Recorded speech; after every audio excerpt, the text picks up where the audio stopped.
1 cup of brown rice. Here you can take any brand you like. I prefer using brown rice. So I'm adding 3 cups of brown rice here.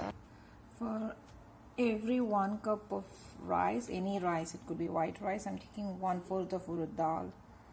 This one here. Okay, so I have added 3 cups of brown rice. This is first one. I'm going to add 2 more, sorry. So in total 3. Now wash and wash it under running water for 3 times or until the water runs clear. I washed it. Now I'm going to add sufficient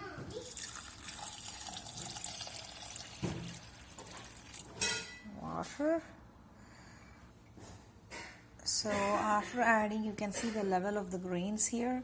The water is at least an inch and little above an inch here in the water. Now we're going to add this poha. Any poha works, thin, thick, medium, thick. Okay, going to add it on one side. So this is methi. So for 3 cups of rice, I'm adding 3 teaspoons of methi. This is around a teaspoon, you can say. Just eyeball it.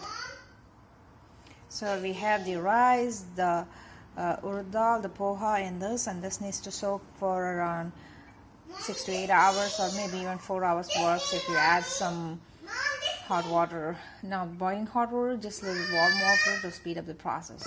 So the batter has fermented after 6 hours, and this is how it looks. So you can add the salt, mix it, and then you can store it in the fridge for up to 15 days. That is full 2 weeks. It will stay good. You can make any idlis and dosas from this. See how much it has risen.